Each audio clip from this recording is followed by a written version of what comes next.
Let's see. Looks like I am live. Let me go ahead and share this out.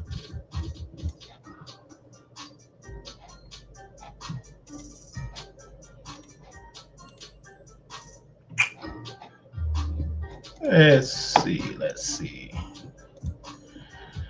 Give me a second, y'all. I got some places to share this, and then we're going to talk about this thing.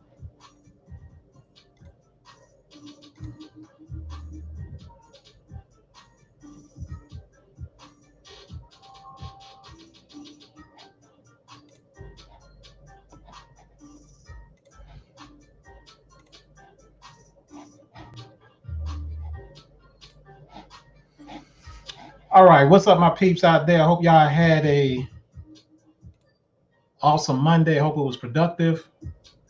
I try to make all my days productive. I think we all should try to make our days productive as best as we can, so that way we can start living a life of abundance. All right. Give me a second here. I'm trying to share this out to a couple of places, but we're going to get started here shortly.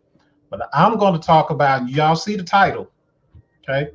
Y'all see the title. There's been a pandemic way before this coronavirus. We're going to talk about it because I know right now we're living all up in the coronavirus pandemic. And we don't know what to do, how to react, things of that nature, and it got us all in a tizzy, right? But I'm going to talk about a pandemic that we've been overlooking for centuries, all right? I'm going to talk about a pandemic that we've been overlooking for centuries, way before this coronavirus pandemic came about. And this pandemic has been killing folks just like this coronavirus. Give me a second here. I'll wipe off my schoolboy glasses. And we're going to get started. Miss Courtney, what's going on? Man, I cannot get these glasses clean. That's what happens when you get these old schoolboy glasses. Okay. I think that's going to have to do it.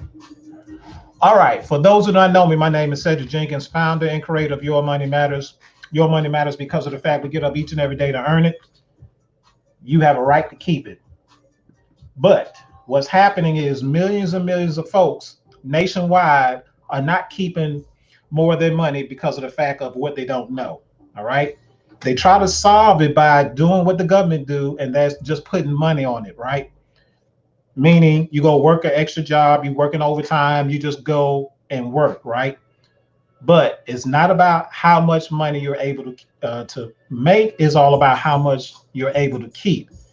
That's a strategic approach, okay? That's a strategic approach. And the people who are winning financially are winning with financial intelligence. They ain't doing it with labor. See, we trying to outwork the system, and we think that outworking the system is the solution to the problem. All it does is just add gasoline to it. I had to learn it myself, okay? Today, this evening, you see the title. We're gonna talk about a pandemic that was going on prior to this coronavirus. As a matter of fact, this pandemic has been going on for centuries and have been killing folks. Okay, and because of this, today, because of the widespread death cases of the coronavirus, we've been encouraged by our leadership and people at CDC, health advisors, whatnot. We've been encouraged to do our part to try to flatten the pandemic curve. All right. Hence why we got a nationwide stay at home or stay in house order. All right. For some, that's going to be for a whole full month, maybe a little bit longer. But the stay in home order is a strategy, if you will, to help flatten the pandemic curve of the coronavirus. Okay. This is supposed to keep the virus from spreading. Now, here's what I want to ask. How many of you all agree with the stay-at-home order? Well, let's put it this way. Whether you agree to it or not, you're going to have to adhere to it, because I know here in Alabama, particularly in this city, if you don't adhere to the stay-at-home order, you can be fined with a misdemeanor of $500 or time in jail, one or the other. Okay.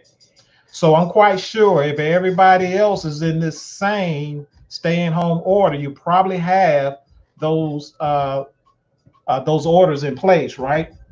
So whether you want to or not, whether you believe it or not, that's where we're living in right now. So that means we have to do our part to help flatten the pandemic curve. All right.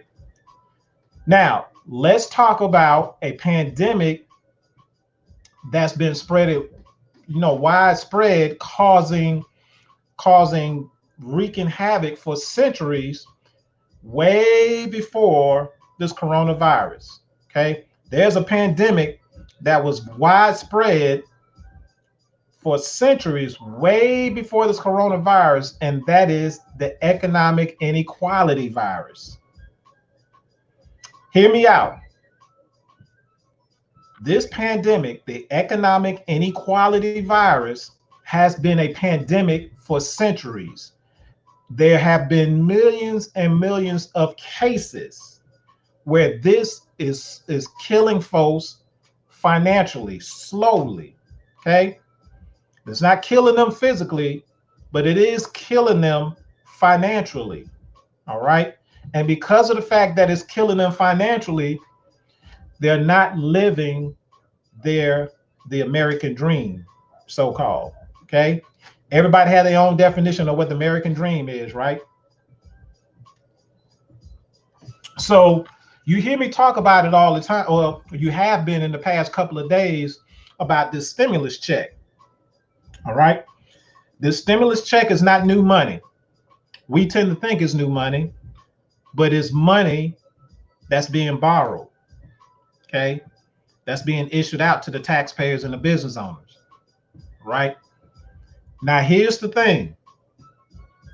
The $2 trillion that's going out to the business owners, okay, millions of dollars, millions of that dollars is going to the business owners and investors. All right. Now, somebody's saying, well, say, why investors? Well, you have to think about it. Investors are solid business partners with other business owners. Okay. Most of the investors provide the upfront capital or maybe ongoing capital to keep a business afloat. Okay, they probably are key shareholders. All right, so that means they have a stake in the matter if they are a stakeholder or an investor. So their thing is, if I protect my investment, I can reap the benefits. So anytime we bail out if the business is bailed out, okay, then that means the investors are going to be bailed out by default. Okay, they're going to receive millions and millions of dollars from this $2 trillion stimulus package. All right. Now, whatever is left over, that's going out to the taxpayers. And as you can see, the leftovers is the $1,200 stimulus check that you got to qualify for. And I've been seeing that there's some stipulations and loopholes that you got for qualification. See, it was too good to be true. You have to qualify for it, and the qualifications are getting steeper and steeper. So it ain't no automatic that everybody's gonna get this check. But if you do get it, all right, that's $1,200. If you have dependents, that's $500 a piece per dependent. All right. Now, the money that you're going to get, okay, it's not extra money. You either done paid for it already through taxation because you're a taxpayer, or you're going to pay for it later through taxation because you're a taxpayer. All right? You're going to pay for it. If you haven't paid for it, you will pay for it. Okay? Now, the difference between the taxpayers and the business owner and investors, the business owner and investors, they don't pay, they ain't gonna pay that back. Here's what they're gonna do. They're gonna write it off as a business deduction. You see what I'm saying? Not only are they going to get bailed out, but the money that they're going to get that's going to bail them out, they can deduct that on a profit and loss income statement. Okay? They got to balance their book just like you got to balance your checkbook. All right? But the difference in between a business owner and an investor, okay, versus a taxpayer, that stimulus check, you ain't gonna be able to write it off, but you're gonna pay for it though. But trust me, you're gonna pay for it. But a business owner and investor, they're gonna deduct that. The business owner is gonna deduct it on their profit and loss report. The investor is gonna deduct it as capital gains. You see what I'm saying? Now, let's talk about the $2 trillion that was being borrowed by the government, because the government borrowed that money. Anytime the government writes a blank check, they borrowing money. Okay? And when they borrow money, they add to the deficit. Guess who pays off the deficit? Taxpayers. Most of it anyway. Because see, the business owner and investors, they deduct their expenses to where they're going to pay less. They put themselves in a position to pay less in taxes, to where they don't participate as much in paying off the deficit as the taxpayers who get earned income through wages. Okay. But see, when you get earned income through a 1099 business owner or a 1098 capital gains, you in a whole different set ball game. You in a different ball game. All right? Because you got another identity that you can leverage to where anything comes to you, you can pass it down to the taxpayers. That's simply what all the tax codes mean in our tax laws. That simply means that one can position themselves to where they can get the tax benefit or leverage from the tax laws to where anything comes to them, they can pass it down to the taxpayers. And then they can deduct it on their tax return to where they don't have to pay it off. See, the taxpayers is always the taxpayers bailing out somebody. All this bailout comes off the back of the taxpayers. Why? Because of the tax code that you earn your money in. All right. So while CDC and our leaders are encouraging us to do our part to flatten the pandemic curve, what about us as taxpayers? When are we going to do our part to flatten this economic pandemic curve to keep from spreading? When are we going to do our part as taxpayers to help flatten this economic pandemic curve that's been going on for centuries? This goes date back way before probably many of us been born. This is going on for centuries. And this pandemic, this economic pandemic, has been killing folks financially, left and right. How? We always overpaying in taxes, which winds up leaving us in debt, which winds up having us to have bad credit, which winds up us not having enough cash flow to put in our emergency fund or retirement fund, which means now we're passing down generational financial curse down to the next generation. So not only do we die financially, but we pass the death down to the next generation. We got to do our part, ladies and gentlemen, just like we doing our part. We've been encouraged to do our part to flatten the pandemic curve of this coronavirus.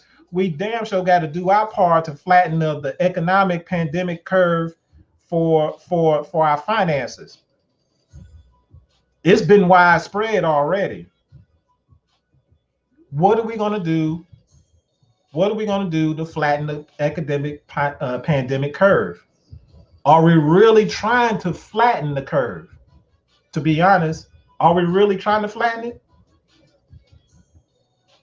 Shouldn't we be flattening it?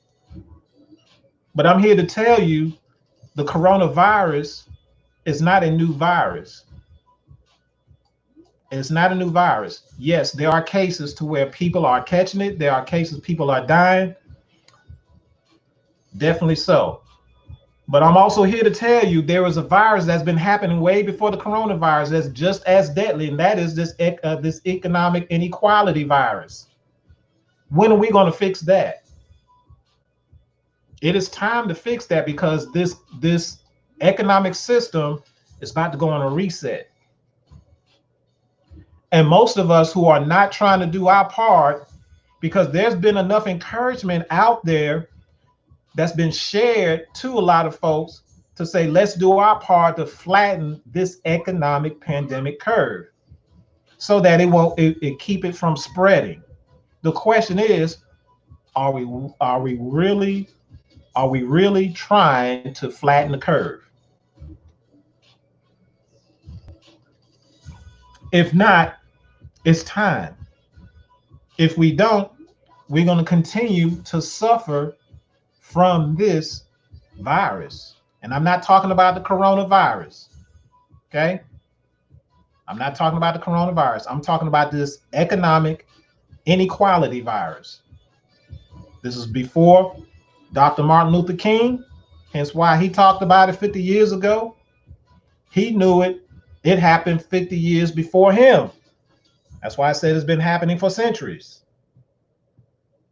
All right? So y'all, here's what I've done. If you haven't heard me talk about it in the past couple of days, I am hosting a private webinar where I'm going to talk about how you can have your own stimulus packet. Okay? Just know the stimulus check that everybody's getting is a one-time check. All right? After that one-time check, that is it. So that means you're going to have to be good stewardess of that one-time check. Will it be enough? Probably not, depending on your situation. All right? But we're going to have to be good stewardess of that check. Okay? But it's only one time. But in this private video, I'm going to show you what I've been doing for almost 6 years now, or at least about 6 years now, how I write my own monthly stimulus check. Now, that's something that you're interested in hearing. Below this comment or below this video, the link is in the caption. Click on the link to register for this private webinar. It's going to be Thursday, April 9th at 7 p.m. Central Time, 8 p.m. Eastern Time. Now, let me add a disclaimer to it, or a caveat, or what have you. This is called rebuking the devil. If you're that person who are skeptical, don't click on the link. If you that person that think everything is a scam, scram. If you that person that always find negative in a lot of things, don't show up. If you that person that's closed-minded, don't even make a comment on this post. I'm only talking to people who are interested. All right? This is called rebuking the devil, because the devil always bring or send one of his sinisters in the atmosphere when people are trying to do God's work. And this is exactly what this is. So I'm rebuking the devil right now. For those who are not interested, don't even click the link. Don't even exercise your freedom of speech to make a comment on this post. just scroll on by and say, this is not for me. Okay? Don't even waste your time. Don't even waste your time making a comment. But for those who are interested, those who are looking for a financial breakthrough, click on the link, because I'm going to talk intimately in a private setting. I'm not going to do this publicly. Here's why. One, not everybody want to see this on their timeline. Not everybody's trying to hear it. So I only want to talk to people who are interested. Two, another reason why I'm not doing it public is because of the fact that there are some folks who don't want you to get this information either. So we got to do the Harriet Tubman thing and go underground with this. Okay. So for those who are saying, well, Cedric, just do a Facebook Live. No, I'm not doing no Facebook Live. I'm doing it private. If you're really interested, you will register for this private webinar. But if you're not, that's fine. Just don't leave no comment of no scam, being skeptical, closed-minded, anything else. We're not entertaining those type people. All right. So I hate to sound harsh, but this is all about rebuking the devil, because the devil hates when someone tries to do God's work, because this is what this is all about. I'm not even playing on radio with this. We're living in serious times right now, and people are in fear. They don't know what they need to do in terms of their finances. They worry about their health along at the same time. People need positive vibration. We don't need negative vibration at all whatsoever. So I'm rebuking negative vibration. Don't bring it this way. I'm here to generate positive vibration, and I'm going to do it in this private webinar. Now, if you don't see the link, here's what I'm going to do. I'm also going to put the link here. Hopefully you can see it in the comment. Okay. If not, come back to the video after this live is over with. You'll see the link. Okay. All right. So listen, y'all stay safe on this coronavirus. All right. Do what you need to do to flatten the curve on this coronavirus. But I also encourage you to do your part to flatten this economic inequality curve on this virus. Okay. I want us to do our part to flatten the economic pandemic curve on this economic inequality virus. We got to do our part. It starts with us. Okay. It starts with us. All right. Let me get up out of here and let me go spend some time with my family and whatnot. But come back, check out the link in the caption of this video. If you don't see the link, let me know, and I'll send you the link for the register. It's for a private webinar come Thursday, 7 p.m. Central Time, 8 p.m. Eastern Time. All right. This is yours truly, Cedric Jenkins, founder and creator of Your Money Matters. Your money matters because of the fact you get up each and every day to earn it. You have the right to keep it. You have the God-given right to keep it. So let's do God's work. Let's get some godly wisdom so we can keep more of our earnings. All right. We'll talk to y'all later. Peace.